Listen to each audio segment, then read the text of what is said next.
do it. Send this down. Send message.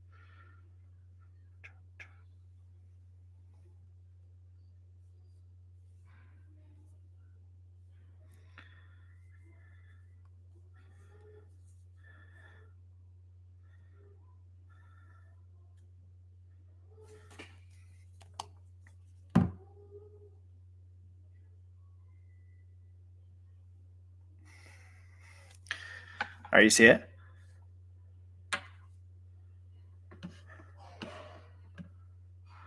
Oh my gosh, should I lose you? I see it, man. I see it. I'm here. I'm here. All I thought right. I lost you. Good. It went silent. It went silent. I was like, We are good, man. Everything is clear. We're ready to go. all right, listen, we're riding. I'm gonna play the theme song. We're gonna get this thing rolling. I'm excited to have you. So let's I want to share my screen. Let's fucking roll. Let's get the vibe rolling. We're riding. Hype happy hour, talking about life, so you might feel empowered. Hype happy hour, tornado on the mic with a guest giving flowers. Hype happy hour, tools, interviews, provide life tapping power. Hype happy hour, positive and light with advice, build your tower. Happiness is key, so you gotta bring the smiles out. Inspiration needs a bit of passion to just wild out. Positivity and optimism when we ride out. Enthusiasm and dreams, gotta feed them till your time's out. Let's go. Hyped Happy Hour. I am Gentle Tornado. I am your host on this magical journey. Hyped is a company that I created. It's an acronym that stands for happiness, inspiration, positivity, enthusiasm, and dreams. If you look down at the bottom left, my logo is an H with a heartbeat in the middle because we never know how many heartbeats we have. So I am here on a mission to make positivity louder, to make every single moment count. And I like to bridge the gap between personal life and Web3 with just incredible guests and talk about their story and talk about their life through Hyped. Today, on episode 46, I am joined by an absolute legend, a fucking incredible dude, a hard worker, a funny guy, someone that's given me just mad flowers. I absolutely love this guy. Crypto Kaleo, how are you? I'm doing great, man. Appreciate you having me on. Glad we were able to work through the issues. But, dude, I got to just give you flowers first and foremost for that intro song. Like, I've got to hear the story on that whenever you get the chance because that's pretty sick. Like, it's, I think, the most legit intro song that I've heard tailored to this type of podcast / live stream since I've done them, at least in the crypto space. Dude, I appreciate that for sure. And we can, yeah, my boy Dan the Lost Boy, he's fucking absolute goat. I met him at VCon, man, and we just became super tight friends. And he is like the best like songwriter for short clips, Twitter spaces, intros, and then he made me a custom one for my podcast, man. It was just absolutely goated, and it goes with everything I'm doing. Love to hear it, man. Love to hear it. But yeah, no, definitely hyped for finally making this happen. I know we've been trying to make it happen for at least a month now. So yeah, man, excited to dive in. Yeah, no, I'm pumped, man. I mean, Twitter DMs are absolutely terrible, so I understand. So I know I appreciate you being here. Listen, the first thing we do is we just started off straight away with what we're grateful for. So what are you grateful for today? Oh man, dude, I'm grateful for a lot of things. Like I could go down the list of all the stuff in the crypto market, but dude, honestly, like this sounds really, really, really just cliche too. I really am thankful for friends, family, all that type of stuff. It's something that I really have taken to heart recently, where I feel like throughout the course of the bull market, it was something that in the pursuit of the madness of everything that the crypto game is about, I feel like I kind of put a lot of those things to the side, and just really the past few months have been, focusing on building back a lot of those relationships and focusing on that type of stuff. And it's amazing, man. Like, the people that love you regardless. And like, it's, definitely something that I am thankful for. No, that's incredible, man. And I think like one of the most beautiful things about this Web3 crypto space that we're in is like these connections and these relationships that you can have. And just like you said, man, people are gonna love you for you. And so I'm honestly excited for you that you're leaning into those relationships, because I think it's honestly one of the most, it's the luckiest thing we're able to have, plus just the best. Like the relationships, the friendships, the energy that we can have every single day is just unbelievable. It really is.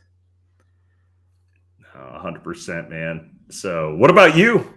What am I grateful for today? Man, I'm really grateful to be a dad right now. I'm grateful for my kids and my wife. We've been going through a little bit of stuff with my youngest kid, so just super grateful to just have my little three boys and be able to just have that opportunity to be a dad and be their like protector, right? And mold them into what I think is a good person, and go moving into this world, that's this crazy world, is just like teaching them lessons every single day. I'm really grateful for that. Love that, man. Let's go, dude. Well, listen, we started off with like a 2 to 5 to listen. You could do 100-minute, I don't care, origin story of like, who is Crypto Kaleo? Like, tell me like everything. Tell me how you came up. Tell me how you got into the space. Give me like, what'd you do in high school? Give it to me. All right, man. I'll skip through this pretty quickly. I mean, dude, I I discovered crypto back in 2017. I was working in oil and gas as an engineer, and there was a guy that worked at the company that was really plugged into ETH in the early days, and he gave a lunch and learn. And I actually didn't go to it, but all my friends came back and they were super hyped. So I heard about it and I kind of caught the bug. From there, I always loved looking at charts, analyzing trends, that type of stuff. So, started to become obsessed. Obviously, with the tech side is where it really started off, just understanding that, Bitcoin is not going anywhere, right? I think once you understand that, like, by its decentralized nature, that it does revolutionize freedom that it gives to people for both sending and storing value, that that idea really is revolutionary. It is something new. And the idea of the crypto space, for what it opens up as far as these decentralized applications and how it can revolutionize a lot of the permissions that you see in Web 2, really was something that was infectious also. So just diving and leaning in more to that idea, but also getting a little bit obsessed with the volatility side of things and trying to analyze different trends of the different coins became super fun. Had a lot of ups and downs in that space over the past several years. And that's the one thing that I've learned, if nothing else, is, there are times in this space that are easy. There are times in this space that are not easy. But at the end of the day, it's about zooming out, looking at the bigger picture. That's really what's kept me around ever since then. So, I really enjoy a lot of the volatility, the ups and downs. And I think it's one of those things too, when you talk about the crypto Twitter side of things, you don't really I think the thing that makes it really special is a lot of the people in your day-to-day life, you will never be able to talk about the different things you go through in this space with any of them and have any type of understanding without them looking at you like you're insane, right? Or even worse, almost, whenever things are going insane and they start asking you questions, like their brief window of time that they're interested, you're so burned out, you don't want to talk to them about it. You're like, it's just, there's something about crypto Twitter that's special in that sense. And I feel like that's really the black hole nature that gets you sucked in, that gets you, keeps you coming back. So anyway, found myself in that spot. And, I don't think that my account does anything that's anything more special than the next person. I had some good luck during the last bull run. And, I think that just ended up leading toward, the account growing and having a platform to be able to, continue to pursue what I love. And yeah, man. So it's kind of where I am today. I know I left out a million different things, but that's general background. No, I love it. When do you think like your account really exploded? Like where would you say that happened? Just middle of the bull run, or do you have a moment? Yeah, no, I definitely like two different things. So back in May of 2020, right, there was, right after the COVID run turned around, I had a few decent calls there at the very beginning of it. But May of 2020, I had this Bitcoin thread. It was actually Gainsey who saw the thread that was some fractal that I was, following, and it was just on point for like multiple weeks on every single move. And then Gainsey gave me a shout out, and dude, I was stuck from like 5 to 8K followers for years, which back then, I would say that would equate more to the type of account today that has like, maybe 25 or 30,000, right? Like Yeah. all the numbers of everybody has grown over there. But he gave me a shout out, and I like doubled in size overnight.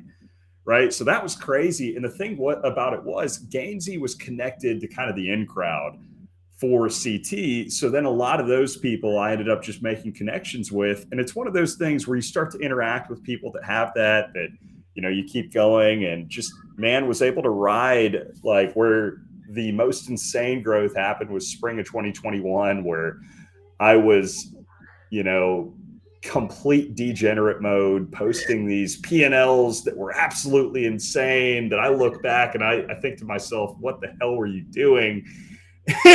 And yeah, like it's one of those things, people like the flashy numbers and that type of stuff. So I think that really led toward a lot of crazy growth back then. But that was the period that really launched everything off.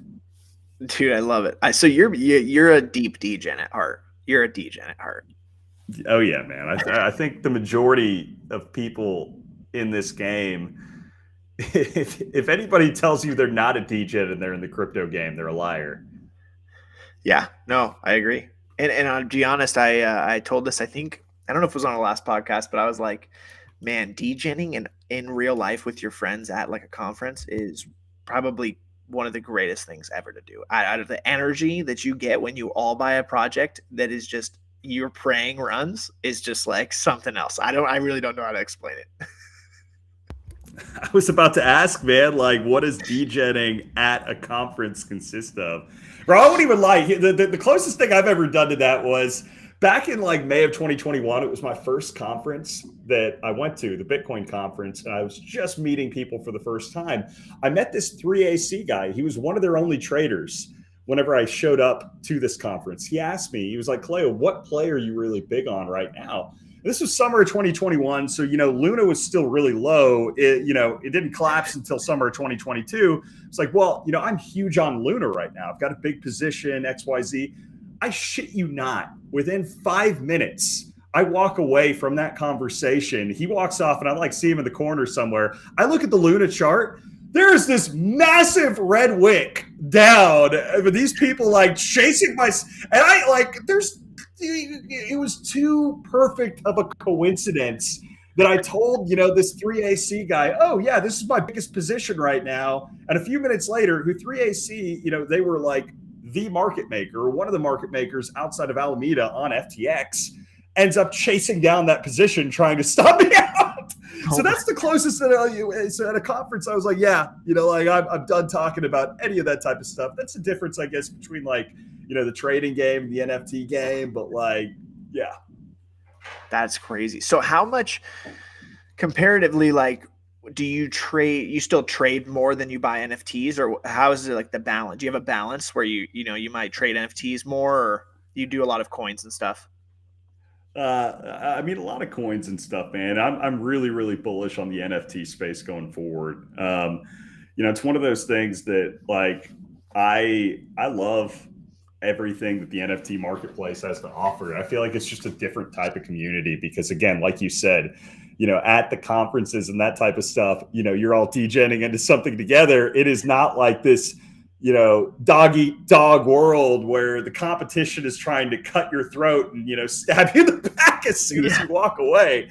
So I feel like it's just a completely different type of atmosphere, at least right now. I think that there are different vehicles that are going to change that game kind of as it grows into maturity.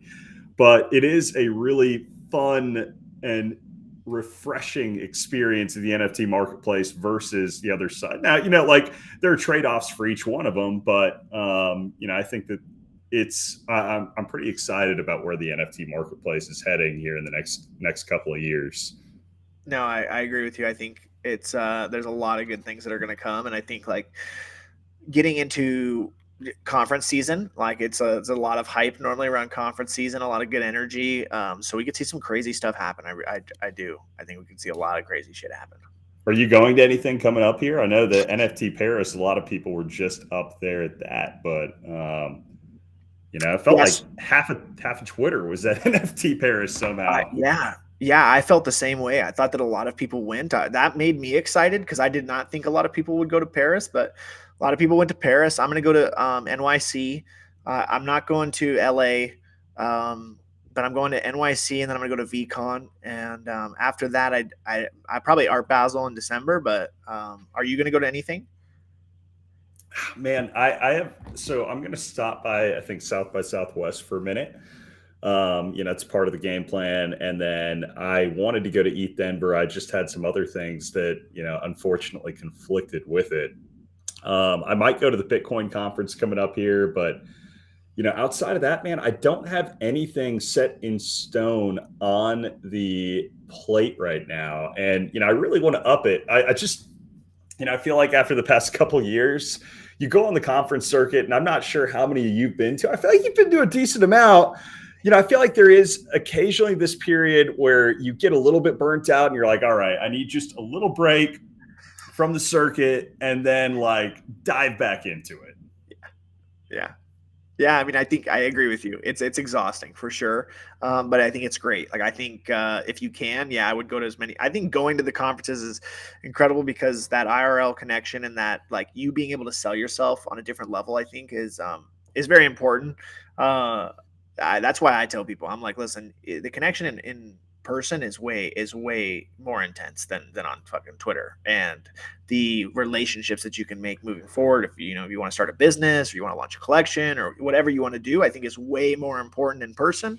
So that's why I value connections, because my energy is crazy on crypto Twitter, but like, I've been a salesman for the last 9 years. So, I know how to sell myself even more in person. And it's so genuine that it's not like sleazy at all, but that's why I do value the IRL at meetups. Dude, I got to ask. So your very first conference that you went to, who was the person that when you saw them, you were like, you just kind of got a little bit starstruck? Was there anybody like that at all? Or would you say that, whenever you showed up in person, you were like, okay, this is an easy connection. I may have not met you, but you brought out that salesperson mentality and you're like, that's it. Like, I am going to be friends with them by the end of this day.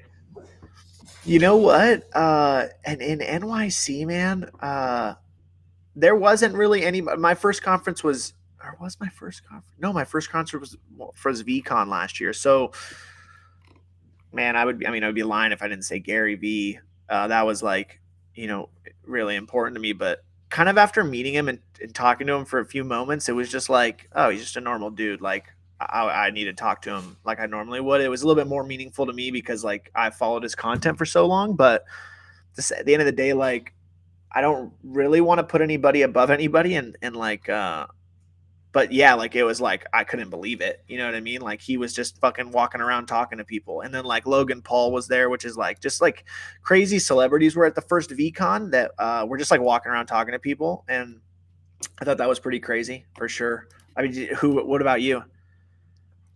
Oh man, I'm trying to think. I felt like the very first one for me, kind of everybody. And I know that may sound weird. It was for me, Bitcoin that summer of 2021, where I had never been to anything like that before. And especially if you're not doxxed, I think that it changes the game a little bit more.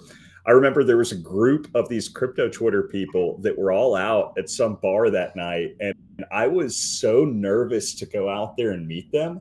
I literally, the very first night, just ended up like staying back like not doing anything. I went back to the hotel room. I'm like, do I really want to do this? Is it something that I really want to dive in? Like, reveal my identity, this, that, and the other. But I think the very first, so I met like, one person that was somebody that I talked to his name was Ponzi Trader. And we talked back and forth a little bit, met him for a casual lunch, and it made it a lot easier because he knew a lot of those other type of guys. So then from there ended up meeting Gainsey. I think these are a lot of names that don't necessarily overlap because actually back then, crazy enough, summer 2021, there weren't really, many NFT influencers that really even existed back then. Like DeSpy was kind of coming on the scene a little bit. Farouk was still, I think, like 7,000 followers or so. Wasn't really huge. I know he had his Instagram presence, but he didn't really have a huge NFT presence. Yeah. Gary Vee, I would say, was probably the biggest. But I mean, NFTs weren't a huge thing back then. So I would say, like the Crypto Dog was definitely one of them whenever I first met him. And outside of that, like, I don't know. This one also sounds really cringy, but SBF was probably the person that I was like starstruck whenever I saw him. Yeah. Right. Because SBF at that point was like the golden child. Yeah. And I remember I was super excited to go up and talk to him. And I looked at him and I shit you not, whenever you sit there and you saw his old interviews when he's sitting there and looking out in the distance, not really engaging with the person that he's talking to, and that he's playing League of Legends while he's doing the interview, I think that's where he is mentally, even in person. Because I sat there, tried asking him a few questions, and his eyes looked like the same thing. I was looking behind me, looking for the screen that he was watching, doing something you don't see it. So the person in person lived up to the expectation of what people saw behind the scenes too. But that was probably one that, like, at the time, I won't lie, like, I was a little bit nervous whenever I met him back then. Looking back at it, it's so stupid, but yeah. No, I would say the same thing. Like, I probably would have been the same way. I would say, like, to be honest, I'm like the counter of that, right? So, like, for me, was when people knew who I was way more intense than me seeing someone and being like, oh, that's even Gary Vee, like I've watched fucking thousands of hours of his content. Like, yeah, it was cool to see him and be there for him, like at his conference, like to be there. But like when people knew who I was like, what? Like that was way more of an experience for me than like meeting, Farouk or something or K-Money or like that would be sick. But like when people knew who I was, like that was more me being almost starstruck. Just the fact that anybody followed me. No, I feel that, man. There always be that one person that you run into that's like that. But I don't know if you've noticed it. Whenever you do meet the majority of people in person, like the guards fall down pretty quick. I think that's something that I noticed. The relationships, especially if you have talked to people on Spaces, they translate pretty quickly in person the majority of the time. Yeah, no, I agree. I agree as well. Like, I think this year of conferences is going to be way crazier because I think we've all spent a lot more time together. I think like last year, coming off of 2021, there was like we kind of all knew each other, but like now we've created connections, right? Like I have a connection with you. Like I have a connection with so many people that I didn't before, that when, I meet these people in person, it'll be even a bigger connection. But I do agree with you for sure. I think it makes it easier. Oh no, it definitely makes it easier. So yeah, man, one of these days I'll actually talk, so it'll make it a heck of a lot easier at the conferences. Yeah, go ahead for sure, and meet people. But you got a pretty good voice, so like I'm sure people could spot you. But let's move into so what we do is we go word by word. We start with happiness, right? The words within hyped. What I'm going to do is I'm going to share my screen. I'm going to read you my favorite definition of success. I love reading this. I read this every single episode. So it's by Ralph Waldo Emerson. It says to laugh often and much, to win the respect of intelligent people and the affection of children, to earn the appreciation of honest critics and endure the betrayal of false friends, to appreciate the beauty, to find the best in others, to leave the world a bit better, whether by a healthy child, a garden patch, or a redeemed social condition. To know even one life has breathed easier because you have lived. This is to have succeeded. It's awesome, man. Yeah, how do you feel about it? I agree with it, right? So many people focus on some type of status that you achieve or some type of material wealth.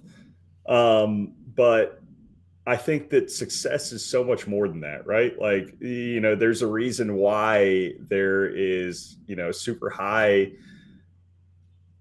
depression rate with a lot of people that have all this wealth, because again, it can be incredibly isolating, right? When you're pursuing something like that, like, it doesn't bring you joy at the day. I think it is true where it's like more money, more problems is a real thing. Yeah. And like one of my favorite Bible verses, James 4:13-17, or passages, talks about how it's like, now listen, you who say today or tomorrow we will go to this or that city, spend a year there, carry on business, and make money. Why, you do not even know what will happen tomorrow. What is your life? You are a mist that appears for a little while and then vanishes. And it's like, that's so true, right? We really are, like, that's what life is. It's fleeting. And if you're pursuing just this wealth and it doesn't have a greater purpose behind it, then, like, the happiness isn't going to be there. Yeah.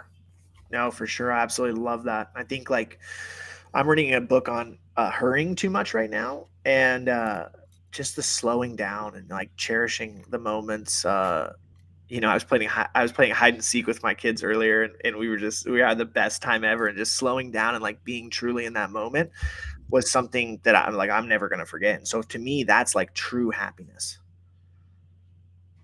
Love that, man. Yeah, like, I'm sure having kids takes it even to the next level. Yeah, no, absolutely. I'm so blessed. What makes you happy every single day? Oh man, I mean, it may sound like, let me think. What makes me happy every single day?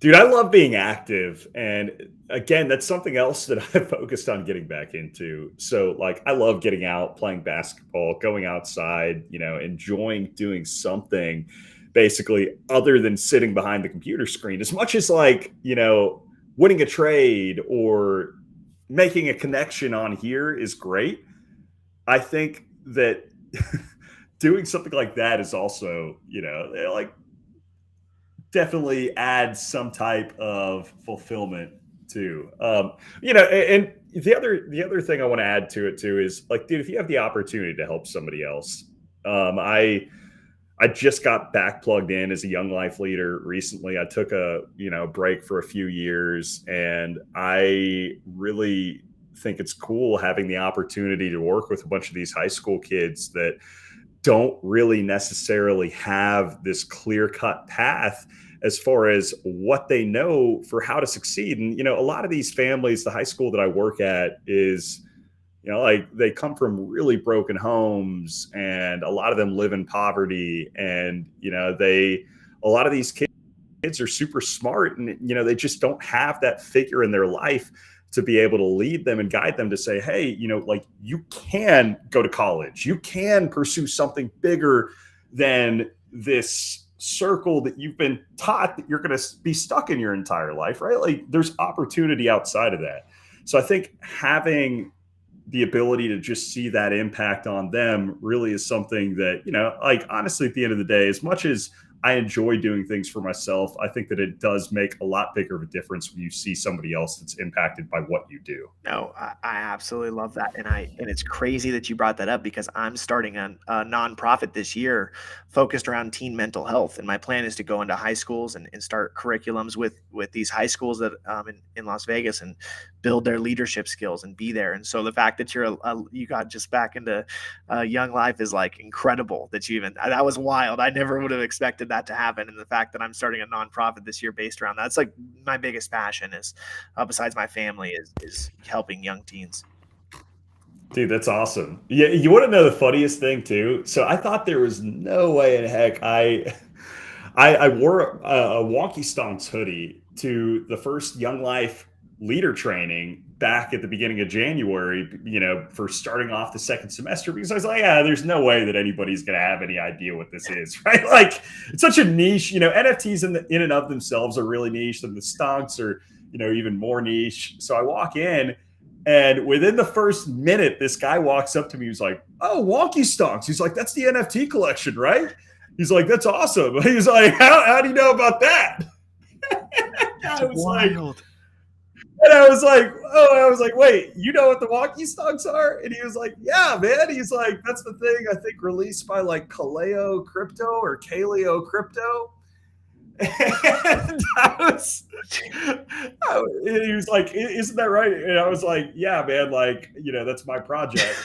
And he was like, and he literally, he had a plate, like a paper plate, had some pizza, and he had a water bottle. He dropped both of them on the ground. His jaw just dropped. It was the funniest thing in the world. That is awesome. Like watching that happen. But so it did show me. I was like, okay, maybe if somehow I was doxxed, like, there'd be a few more people that would recognize me, like around town or whatever else, because I guess it's not as small of a world as what you think that it is. Yeah.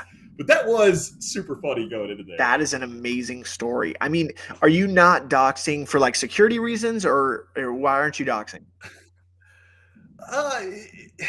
Yeah, it's a combo of a lot of things, man. I know that there are a lot of big accounts that do it and they pull it off and it works well for them. But, from the privacy perspective, like, you just never know, especially in a space like this with crypto where, there are people that sit there and, you may talk about something that they are irresponsible with it and that it doesn't work out, right? Like one way or the other, there are people that make irrational decisions. And whether that affects me right now or say down the road, maybe when I do have a family and they are carried into that type of stuff, like, I think that that's the one thing that's really difficult for me to just break down that barrier and go through that wall. It's just the idea that, okay, once you go through it, there's no going back, right? Like it's one or the other. And right now, the idea of having that privacy, especially through the next bull run, because at the end of the day, dude, like I don't do this for any type of fame or recognition. Like I enjoy it, but I don't care about being famous. Like it's like that's not something that just excites me. So, like what would excite me though is it'd be a lot easier to make connections, and I think it'd be more engaging for people, for instance, on a conversation like this, to see two people with their faces interacting rather than like one guy with this great smile and another guy that has just this rotating circle going back and forth, around his like crappy Photoshop PFP. So yeah, no, it's all right. I was like, I don't know if he'll dox. You had kind of joked about it like in a couple spaces. And my wife was like, is he gonna dox? And I was like, I don't think so. But yeah, one day. The time's right for you, man. The time's right. One day. Yeah. No, I think it'll be great. However it happens, it'll be the right move. But I'm excited to hear this. I'm going to ask you this question. What is the happiest moment of your life so far? Oh, happiest moment of my life. I don't know the answer to that question. I wish I could think to just one moment and say that's it. But like, do you have a few? Man, now I just feel like this really depressing person. I can't think of any general moments like at all that just stand above the rest. I don't know, man. I wish I did. That moment of that guy dropping that pizza, I mean, that was incredible, to be honest. I mean, yeah, no, that was definitely funny. You don't have like one moment where you're like, fuck, that was awesome. I don't know. I can't think of one. If this were a job interview, I guess I just failed. You got to find a different candidate. All right. That's okay. It might come to you while we're going on.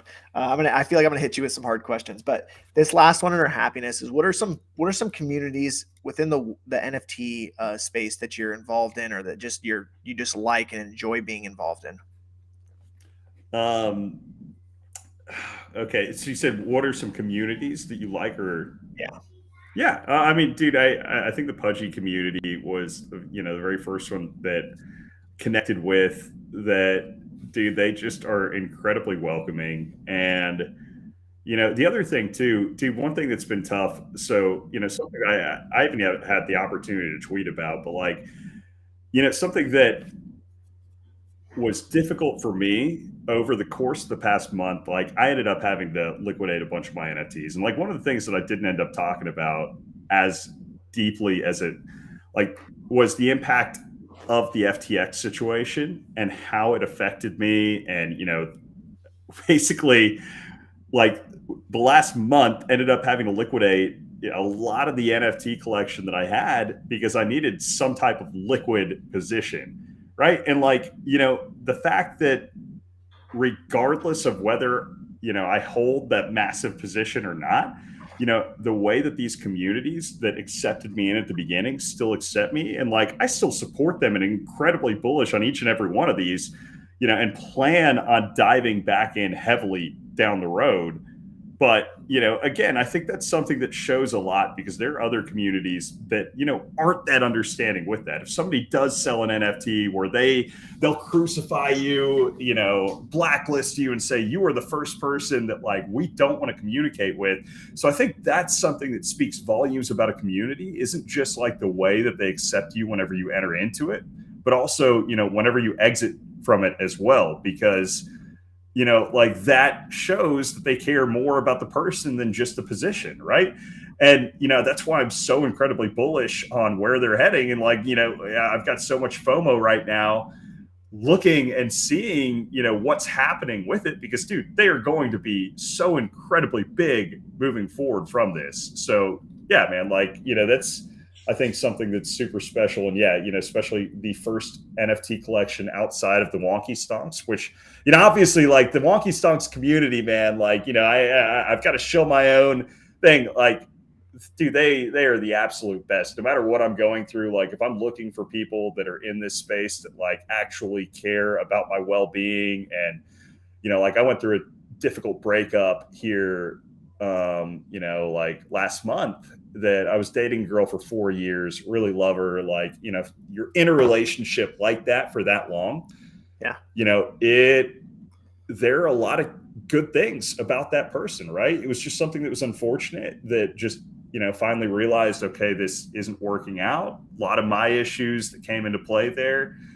And, you've got to completely rework the way that your brain works when you're taking somebody that is so integrated into your life out of it, and rework all of your habits, your ways of thinking, your way of pursuing everything else. I mean, heck, like I even posted about the dog. Like I took care of her dog like every day for 2 years.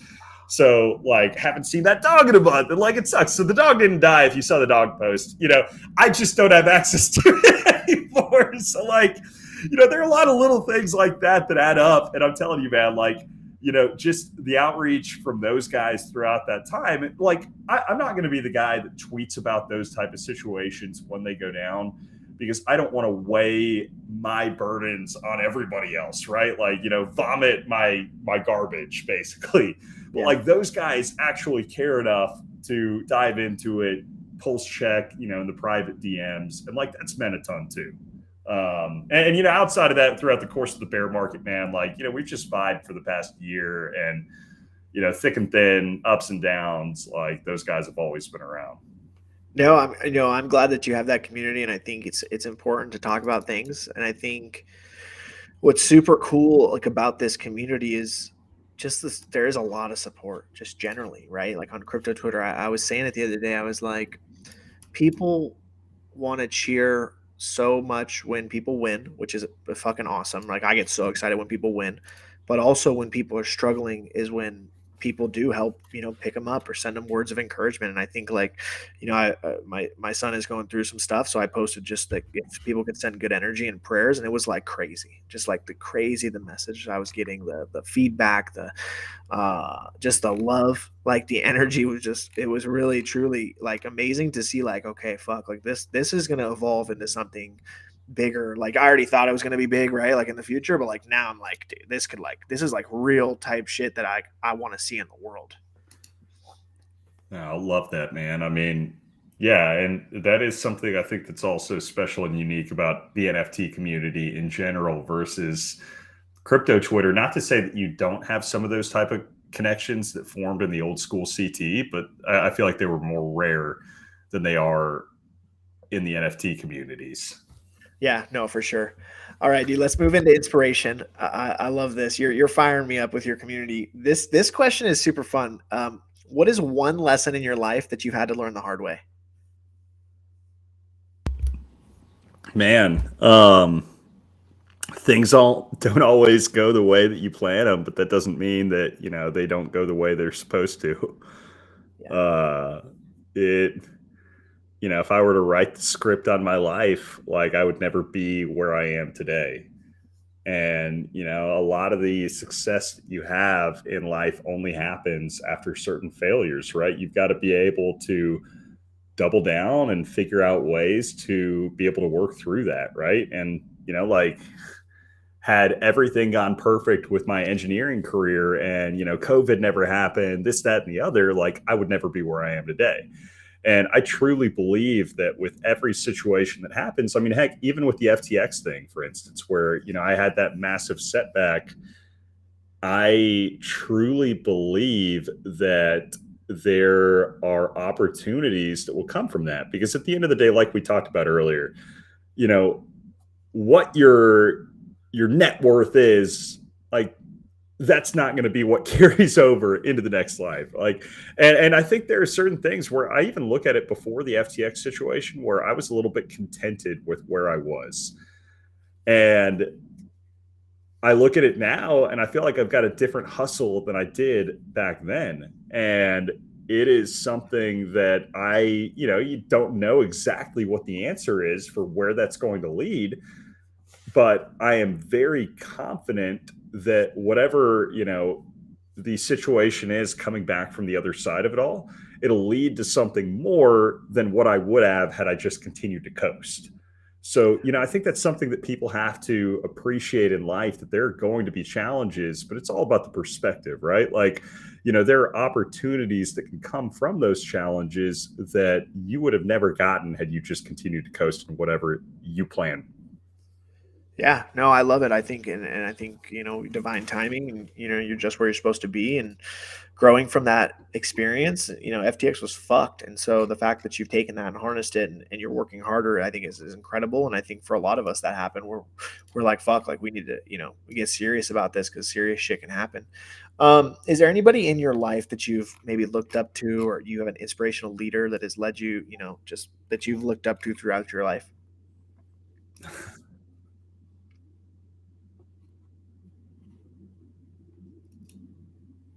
Yeah, man. I mean, again, cliche with it, but like my dad in that type of situation, I would say is somebody that, he never worked a super sexy job. And, my mom was a stay-at-home mom. So we lived pretty frugally growing up, but had everything that we needed. And I think that he really was an example as far as setting what are the priorities and going back to what you're talking about as far as inspiration for what does success look like, that it's not having this massive balance sheet.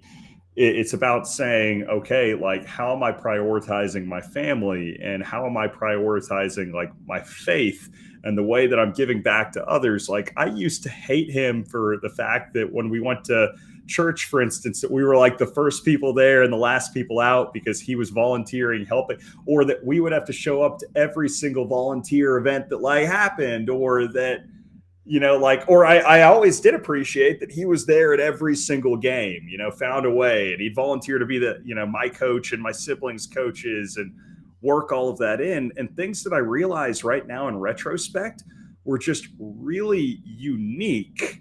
And none of it revolved around money, right? So that's what I'm saying at the end of the day. Like I obviously with this account enjoy everything in the crypto space, but if it doesn't lead towards something bigger outside of it, then none of it's worth it. Yeah. No, I love it, dude, and that's exactly how I grew up with my parents and my dad literally being my coach and being at every single um, event. I played. My dream was to play football in the NFL, and that just wasn't going to be a thing because of my size. So I played college football, and that was a dream of mine as well, right? And so my second year, I tore my ACL and I lost my scholarship completely. So I moved back home, and I was like, I've pretty much accomplished my dreams. And so I worked for my dad because I was like, he gave me everything growing up, and everything I ever needed as far as like being there for me. And so I didn't like it, but because he could be there for my sporting events, because he was always able to provide for the family at not a crazy level, but a good enough level.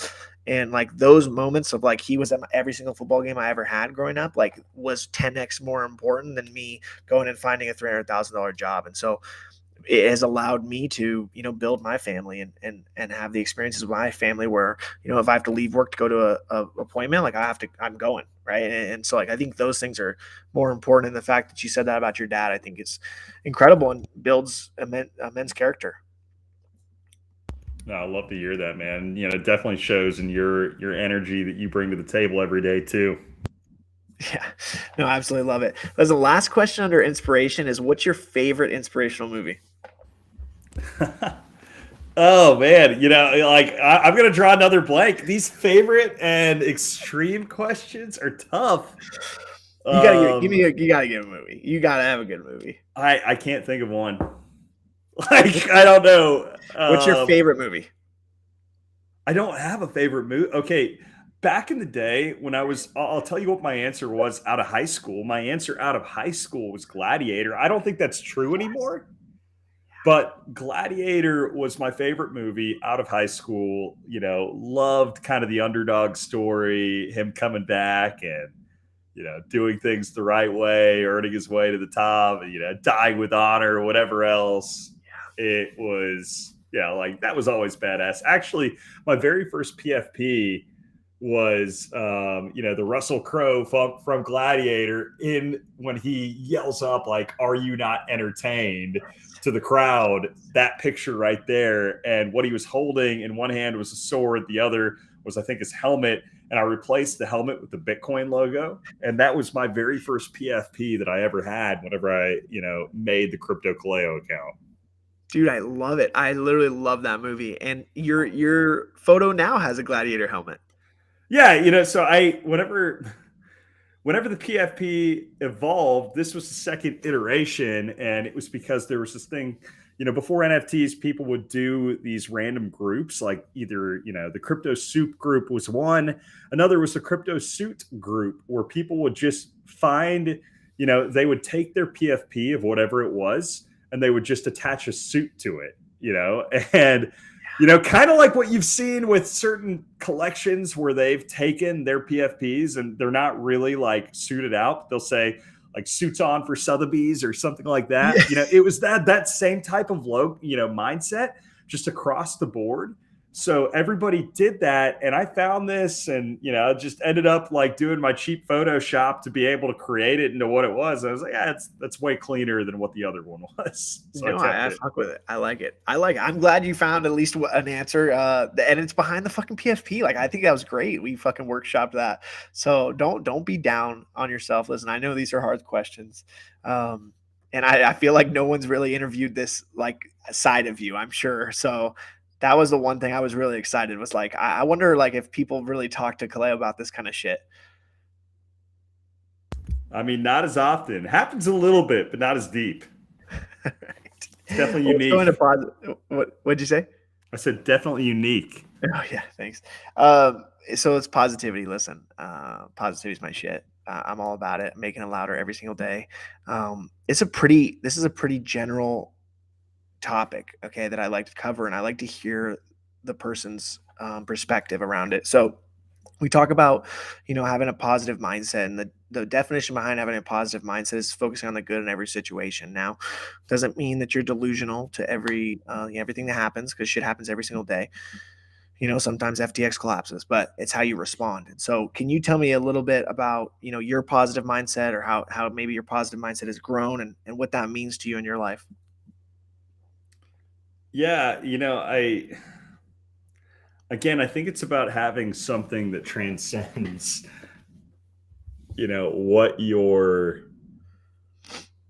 what your bottom line is, or what your job is, or your position in life, anything else. Because if that's what it is, that's going to fluctuate day to day, right? Like, my key personally, and like, I know a lot of people where they're like, hey, it's my kids doing something more for them, it's my family doing this or that. For me, it's my faith, where I really do believe that everything I do in this world, like, one, like Romans 8:28 says, and we know that in all things God works for the good of those who love him, those who have been called according to his plan. And like, he has a plan. Like, I truly do believe that there's a plan for my life, and that, like, at the end of the day, everything that I do is to give him glory. And like, that may sound cliche, and like, I'm never going to sit there and be the person that, tells anybody, hey, you have to believe what I believe. But like, I'm not going to be the person that shies away from what I believe either. So, whether I am successful or not, I really believe that's what it all plays back into. So, like, on the other side of it, like, there's another verse I love, Colossians 3:23, that says, whatever you do, work at it with all your heart as working for the Lord, not for men. Right. So like, that's the thing too. So if you are going to do something, do it well. And I think that's what helps whenever you do experience failures, is you don't necessarily perceive them as failures. You do perceive them as lessons. You do perceive them as opportunities. And same thing with success. It keeps you even keeled, and, reels you back into reality, because you're like, okay, where did this success come from? What is its ultimate purpose? And I think that, like, having that outlook is something where you are a lot more consistent about the opportunity to stay positive about every situation, because you see things within the big picture. Yeah. No, you fucking killed that, dude. And what I loved the most was, I'm super faithful as well. And I think, not shying away, but not pushing it on people, I think is a beautiful way that you said that. And I think that's incredible. And when you just truly, you just know, like, I've worked my job for the last 9 years, but just knew that I was here for something else. Right. And so I'm leaving my job, in 5 weeks now, to start that nonprofit I was telling you about. And it's just like, it took 9 years of learning and being patient and growing as a human and as a businessman and as a salesman, to get to this point. And it's like, I just knew the whole time I was doing that job, like, I need to do something else. Like, I know that I'm here to do something else way bigger, way more impactful. And now, like, being able to leave my job is like something that's going to be so wild. Like, I really don't know what the rush of emotions are going to be, but like, I know that I'm just going to go. I just keep telling people, like, like, the world's going to be crazy. I'm just going to blow positivity up into the world, and like, into these teenagers' lives. And so I'm just so fucking excited. So I love that you said that. No, I'm hyped for you, man. The idea of a nonprofit for teens, it, like, it can even sound a little bit sexy, but it sounds tough. But I think that the actual reality of how difficult it is is something that people don't understand until they actually experience it. Oh yeah, for sure. Right. And like you said earlier, right? Like, a lot of teenagers' lives is tough, man, especially being in high school right now. I couldn't even imagine. And so, like, having someone they can look at that gives them leadership skills, or, a positive affirmation that they might not have, could literally change a kid's lives. And I've seen it firsthand volunteering on leadership courses that I've been involved in. And it's like, just mind blowing that, they don't have it other places. So being there for them to show them things that like that I have learned, is like something I'm just so passionate about. No, it's amazing, man. So when does that officially kick off? So my last day works April 7th. And then, I'm launching the foundation in the middle of May. So, uh, I'm literally, April 7th is my last day of work. And then I go straight to NYC the next week for NFT NYC. I'm speaking. And then I'm hoping to speak at VCon as well, which is in May. And that'll be huge, because I wanted, like, not only have the nonprofit, but I'm very passionate about, like, having a speaking career. separate from the foundation, but obviously I can talk about the foundation at any speaking engagement. I think that's something I've been super passionate about because like this energy that I have is a gift. I just feel like I've been given this and I need to just give it to everybody in the world. Like that's how I've always felt. Like I've had this energy and it's been right here and like I want to explode it into the world. Dude, it's so cool that you recognize that. A lot of people, I feel like, have that calling and have that gift, but what sets people apart are the ones that aren't afraid to pursue it.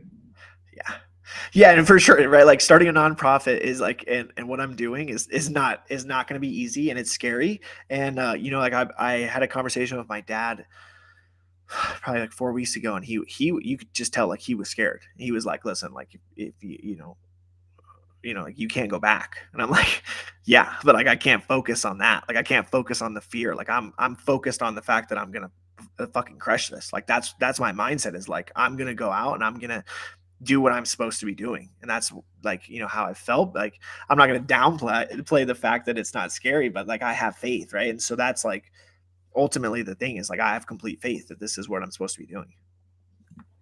Love to hear it, man. I mean, hey, it is always inspirational seeing people pursue their dreams / their passion. Let's fucking go, dude. We're absolutely riding out here.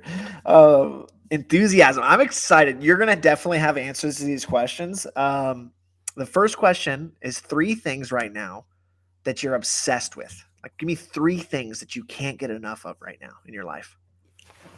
Oh man, it's funny that I say this. I'm washed up, crippled, and 31, but basketball, like I love to play, man. I've got a passion where it is just so easy to exercise, and I am naturally a competitive person, so it is fun getting out there. And you have the opportunity to meet, like I've made some really good friends just from pickup basketball, and just going out there, having that opportunity. And unfortunately, I've got glass ankles and glass knees, and I'm overweight. And my vertical that once could get pretty high off the ground, I now can only not get very high off the ground. And a lot of things change as you get a little bit older and you have injuries. Are you like 6'7" or something?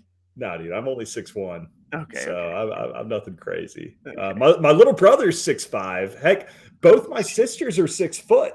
Holy shit. So I'm the short one in the family. But yeah. So no, I enjoy playing though, man. It's just something that's really fun. So that's one. I can't get enough of that. As much as my body lets me, I'll go out there and play. Number 2, man, I don't know, like there are waves that you get of not having enough of just pouring into the community and having enough of building connections on Twitter. But honestly, like right now, I feel like that's opening back up again. I feel like there were a few weeks there where it paused after my girlfriend and I broke up, and I was just kind of in this weird funk, man. But I feel like coming back out of it, that's one of the biggest things that's just giving me energy. Again, it's just pouring back onto, this has been my passion, right? Like building something bigger and having the opportunity to make connections with people and create an impact that's bigger than myself via this platform, this opportunity that I've been given. I feel like I am wasting it if I'm not doing something with it. So it's been really cool just,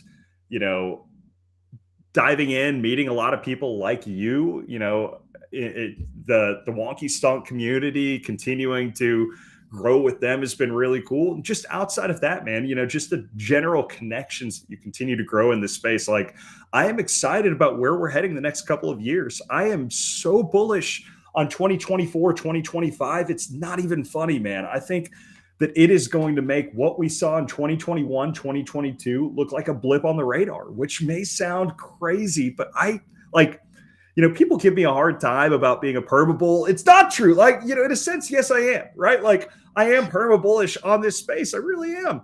But, like there are periods where I've been bearish. And I think that even right now, like curb your expectations through 2023. I think that, hey, there's going to be some fun to be had, but nothing crazy until the next, like really later until, later 2024, 2025, especially. But like, I cannot get enough about like just preparing for that. And, not just that, but, sharing that vision with others. I think that it's really cool to be able to inspire others toward that. Let's see. The last thing, dude, I don't know. I really can't think of the good last answer. I think that, it's kind of just finding myself a little bit again. Again, as you end a relationship with somebody that's that serious, that long, I think that so much of your life revolves around that other person. And, it's tough even saying this right now because there's still part of you where you're like, okay, you missed that person and you hope the best for them. And, if they hear this, that you're like, it feels like you're like cheating on them saying it, but no, you're not. You've already like established the position. But it's like, I really am excited to like just find myself again, whether that's being more outgoing, going to more of these conferences, traveling more, doing that type of stuff. Like that's going to be one of the things that I really focus on this next year is just continuing to, find myself and build more relationships outside of, just Twitter. Yeah, no, I love it. I love it. I think it's great, man. Finding yourself is a beautiful thing, and you get another chance to do it, man. And so it's gonna be a nice journey that you can just embrace and get on it, and just, I mean, you're faithful, so like it's just gonna be a fun journey. So I love to hear it. What has been? Listen, I don't know. These next two questions are gonna challenge you, but I want fucking answers. Okay, what has been the biggest accomplishment of your life? Man, biggest accomplishment of my life. Oh, it's tough to say because I feel like everything is still in motion. Mhm. In general, I would say that it is the impact that I know my faith has had on others where, I look back throughout the years and there are certain people that like I've had the opportunity to share my faith with and, pour into their lives and seeing the way that, they really have just used that and carried it forward has been something like, my little brother, for instance, I always had the prayer like in college. I was like, Elijah and Elisha, if you know anything about the Bible, basically Elijah, Elisha, like Elisha had, Elijah's prayer for Elisha was to have double the heart, double the portion of his heart whenever he was gone. And like that was always my prayer for my little brother was that he would have double the heart for the Lord for me. And like seeing the way that he's just grown in that, I don't even know if I can claim it as an accomplishment, right? I don't think I can, but just seeing, really is something that I'm incredibly proud of. Is just seeing the way that he has, grown as a man and the relationship that we've had, the way that, as much as I want to be somebody that encourages him, the way he's just had this wisdom beyond his years and encourages me is something that is really special. Oh, that's amazing, dude. That's incredible. How much younger is he than you? Like 2.5, 3 years. Oh, that's cool. That's a cool connection. Yeah, for sure. That's badass. That's badass. I fucking love it. Listen, what has been your most exciting moment in Web3 so far? Most exciting moment in Web3. I mean, it's got to be like April of 2021, man. I was DJing on a different level. Dude, I felt like I had God mode on for a little bit where every trade I was making was just instant, like, completely successful. And, fractals were playing out perfectly across the board. And, you saw those millions of dollars being printed on the screen daily. And then, within a month, getting like humbled and washing away a lot of that. Like, that was a really, really crazy time period. But yeah, like there are a lot of others, but probably as far as the overall you know, gravity / weight of the moment, probably that. That's fucking honest. That's fucking awesome. That would have been so much fun. Oh man, I love it. I love it. Your excitement about it, you could just tell while you were talking about it. So I love that. Listen, we're gonna go into dreams, and this is a very incredible segment that I always thought this question would be so hard. Like no one would be able to do it, but everybody has just fucking crushed this. So I know that you're gonna crush this. Okay, listen. I'm going to ask you what the dream that you have for your life is. And I'm going to read you my dream. Okay. And I'm going to ask you straight off your heart what your dream is that you have for your life. So I'm Gentle Tornado. I'm an honest, enthusiastic, and successful man that will inspire others to live their life through happiness.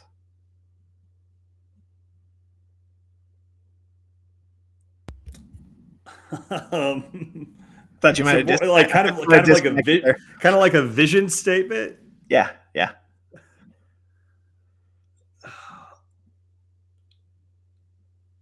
I need to think for a second. I don't know. I'll just go what comes from the heart. I'm Crypto Kaleo, and my vision is having the opportunity to create an impact in this space bigger than myself, whether it is through creating a dynamic and positive community in the NFT space or helping people just catch on to the idea and vision and potential freedom that Web3 can offer them and where it's heading down the road. If there's somebody that, I can help inspire to see that vision in the heart of what I believe is the bear market and see their way to the next bull market, then I feel like I have achieved my goal. That's something I really want to do, is just be inspirational to people and help them to see past, whatever's happening in the day to day and be able to zoom out and understand the potential for what's to come. Love it. I love it. It was amazing for sure, dude. I listen. I'm gonna share my screen and I'm gonna read you my favorite poem. I already know you're gonna love this. Okay, it's called "The Dash." It says, "I read of a man who stood to speak at the funeral of a friend. He referred to the dates on the tombstone from the beginning to the end. He noted that first came the date of birth and spoke of the following date with tears. But he said what mattered most of all was the dash between those years. For that dash represents all the time that they spent alive on earth, and now only those who loved them know what that little line is worth. For it matters not how much we own, the cars, the house, the cash. What matters is how we live and love and how we spend our dash. So think about this long and hard. Are there things you'd like to change? For you never know how much time is left that can still be rearranged. If we could just slow down enough to consider what's true and real, and always try to understand the way other people feel, and be less quick to anger and show appreciation more, and love the people in our lives like we've never loved before. If we treat each other with respect and more often wear a smile, remembering that this special dash might only last a little while. So when your eulogy is being read, with your life's actions to rehash, would you be proud of the things they say about how you spent your dash? Yo, that is cool. I like that. Gives more meaning when I see a dash on on the date page now. Yeah. It's crazy, man. It hits every time. Every time I freaking read that thing, it just hits so hard. It's incredible. Listen, okay. Well, how we close it out is that you get to leave the audience with one final statement, and then you get to leave them with a question. One final statement and a question. Be more bullish. And what is stopping you from pursuing what you believe in? Nice. That's a good one. That's a powerful one. That's a powerful one. I love it. Listen, this has been Hyped Happy Hour episode 46 with my man Crypto Kaleo. He's an absolute legend. Thanks for watching. Thanks for tuning in. Please share this with anybody you think will get value. All of my ats are Live Hyped, LIVEHIPED. Subscribe to my YouTube if you haven't. We are absolutely riding. We're changing the world. Kaleo, thanks for coming on, my guy. Hey, really appreciate you having me, man. Definitely enjoyed it. Glad we finally got the audio working enough to get going. Let's go, dude. Listen, everybody have a great day.